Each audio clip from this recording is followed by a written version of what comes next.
Hi, welcome to Pilates Bodies 6-week challenge abdominal series that you can do on your days off from Pilates. Shannon is going to join us today. So we'll be working your abdominals in the front, along the sides, and then along your back, so all of your core muscles. So you can do this on the days that you're off of Pilates. You can do it at home, you can do it at the gym, or anywhere. You just want to make sure that you have a mat or something that's slightly padded. So let's start with our chest lifts. Bring your hands behind your head, interlace your fingers. Your feet are tennis ball distance apart. Our pelvis is in its neutral position with the tailbone remaining down. Pull your abs in and up as you inhale with your nose, and on the exhale begin curling up the head, neck, and shoulders, and inhale back down. So we'll just pick up our pace just a little bit so we don't have to move as slowly as we do in our Pilates classes, but I do want you to take those Pilates principles that we work on in class and transfer them into your at-home workout. So we know every time we lift it with our exhale, we initiate with an abdominal pull in and up, and you feel your ribs slide down to the front pockets of your pants. Your neck is remaining long. And we're going to catch one more. We're going to hold it right here, Shannon, and this next one right here. Pull your abs in an inch deeper. Now give me 10 pulses. So 10, 9. It's like you want to go down, but then you trick yourself and go right back up. You're really feeling the upper abdominal diaphragm area here. Steadiness in your hips, long neck. And you guys know I don't count. Let's take it all the way down. And now we're going to go chest lift with rotation, up and over in one direction. Exhale, rotate. Inhale all the way down. We're going to stay on that same side. So keep coming up and over to the same side. How steady is your pelvis? You want your pelvis nice and steady like a cinder block. We are using our six-pack muscle to begin to lift us. We're using our oblique to give us that rotation. We're not leading with our head or with our elbow, but instead really thinking about the muscles that we're using through our center and making sure your tummy is nice and flat before you lift. Why don't we just do a couple more here? Nice and stable through the center. Hold it up on this one, draw your abs in. Now try to lift up an inch more, release. An inch more, release. So with our pulses, you don't want to be all what I call bobby. You want to be in control. You feel that muscle contracting. You're starting to feel the burn. You have a nice ripe peach underneath your chin. Make sure that you're not going to juice it. And just a couple more. And then let's take that all the way down to the mat, and let's get our chest lift with rotation to the opposite side, up and over. Good. Make sure show me how flat your tummy can be. Actually, can you take it all the way down to the mat and all the way back up? Good. We're going to work that full range of motion, and then we're going to get into those small little isometrics. So you want to find your abdominal scoop and then try to maintain that scoop as you lift with a nice long neck. Exhaling every time you lift, inhaling every time you come down. Maybe take 2 more here and hold it up. Draw your abs in and up, and now that small little pulse. Think lift, squeeze it all out. Whatever you ate last night that was bad, think that you're squeezing it all out. Do not press the baby out. Draw your abs in and up. Draw your pelvic floor in and up. Take it all the way down to the mat. Take a moment to rest. Bring your hands down to your side. We're going to move into the lower abdominal. Let's bring one leg up into tabletop. Really squeeze your tummy to your back, and then we'll go ahead and bring the other leg up to tabletop. And now let's go ahead and lower one leg down till you find the mat, and then changing your legs out. Let's let our legs cross one another, Shannon. So crossing one another about halfway. There we go. That's a little bit more challenging. The way that Shannon did it to begin would be a good modification.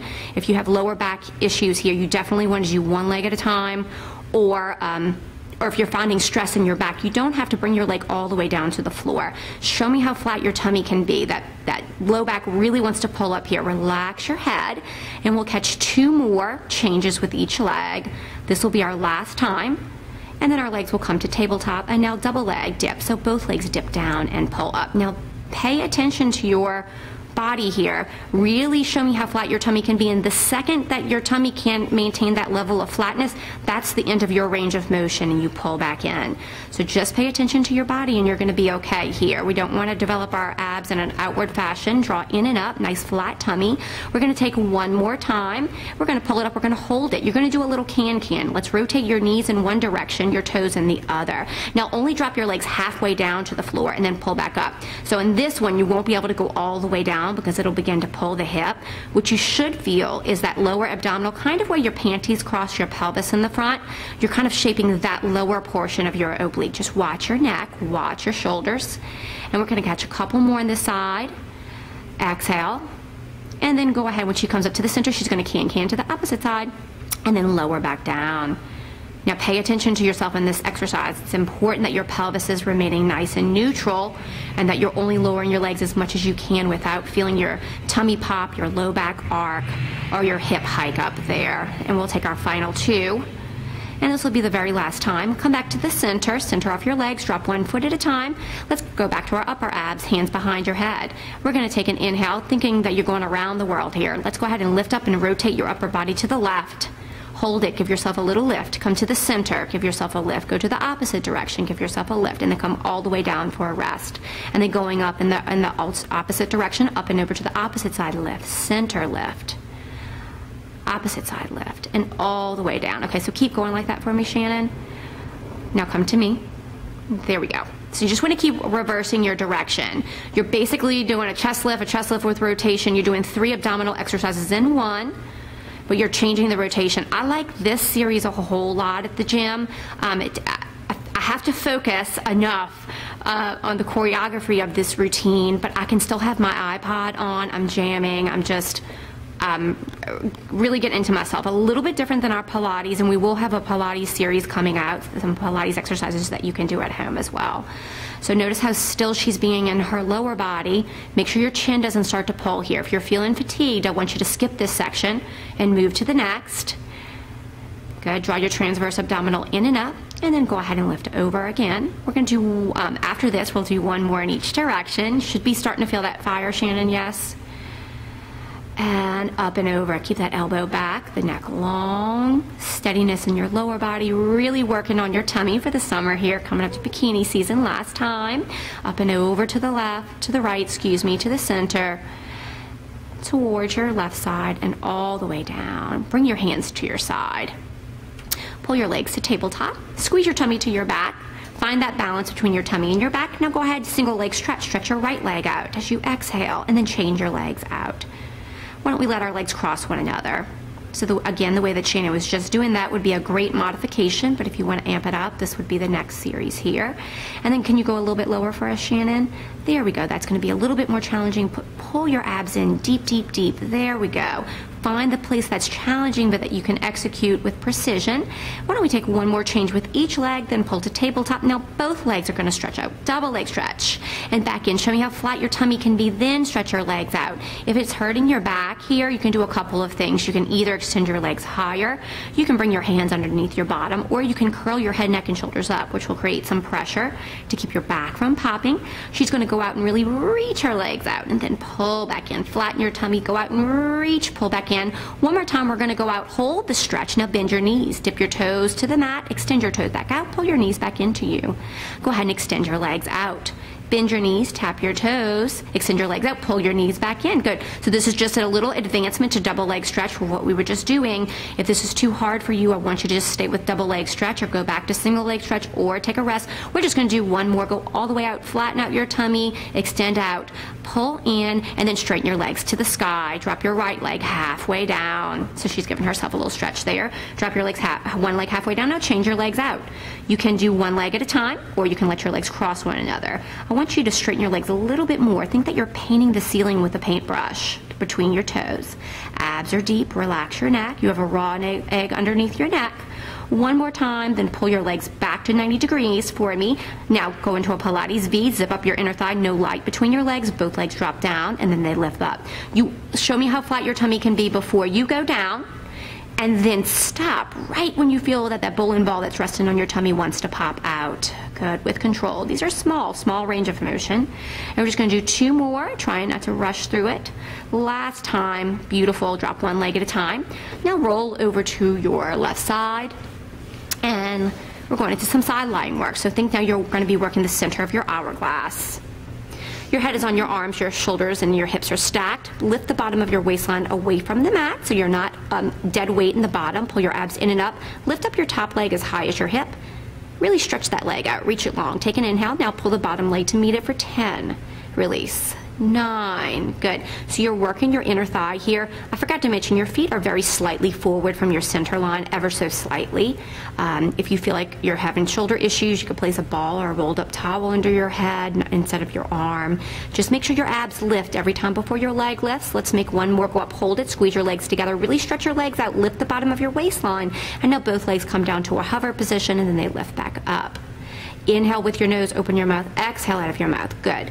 So when we're doing this, don't go so high that you feel the bottom of your waistline drop down. We're working the upper part of your waistline. We're going to catch the opposite side in a moment. Keep reaching and reaching and reaching, and if your back is tight, it's going to begin to pull your feet backwards. Keep your feet very slightly forward. And we're going to make one more at the top.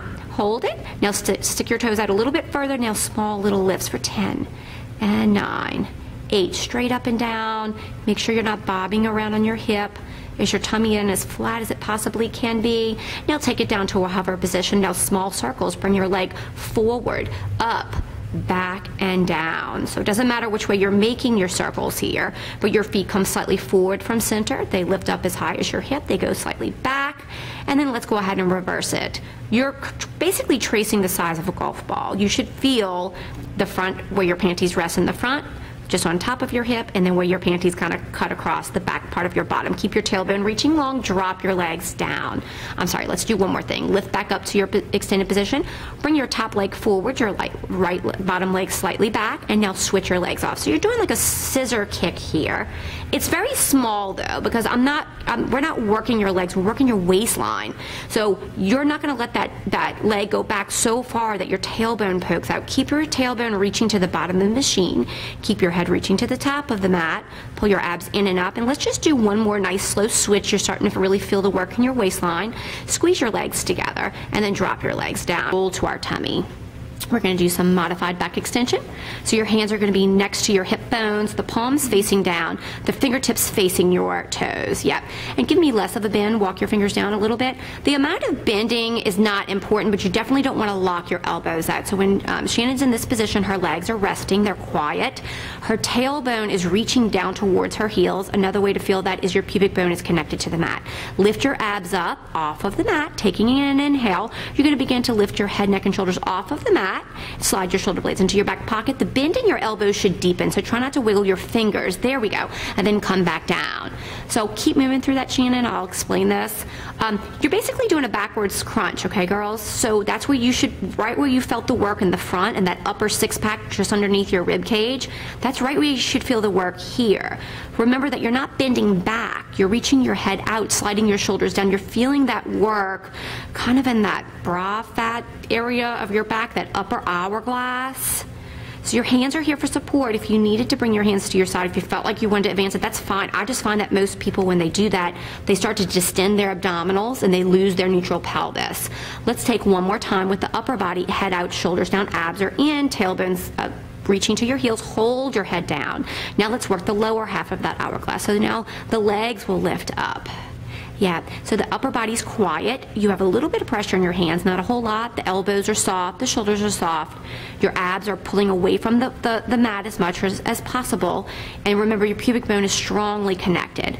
I want you to lengthen out through your ankles and then work up. Try not to over squeeze your glutes. Your glutes are working, your hamstrings are on fire, and you feel that bottom part of your hourglass right around the muffin top area of your pants. Now we're going to put those two together. Ready? Thinking stretch out through your ankles and your head, and then pull your shoulder blades down and pull your hip bones up and then come down. I always think I stretch through the end of my body and then I cinch my teeny tiny hourglass. But this is important to keep your pubic bone connected to the mat, or you can think of it as reaching your tailbone long. If you're feeling discomfort in your mid-back and your vertebra, then I want you to not do this. This would not be appropriate for people with lumbar issues. Really great for opening our chest, creating balance. We don't want to just be front-centric and just work our abs and our chest all the time. We've got to create that balance or we're going to have major back issues. And let's just take one more of those, Shannon. Beautiful.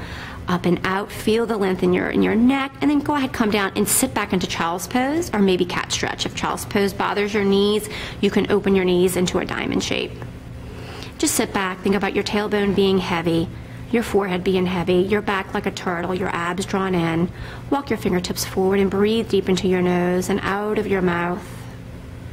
And if you want to feel that stretch, reach into your shoulders. You can turn your palms up to the ceiling. Inhale deep into that shoulder. Round out your back and exhale. And very good. Thank you, Shannon. We're done.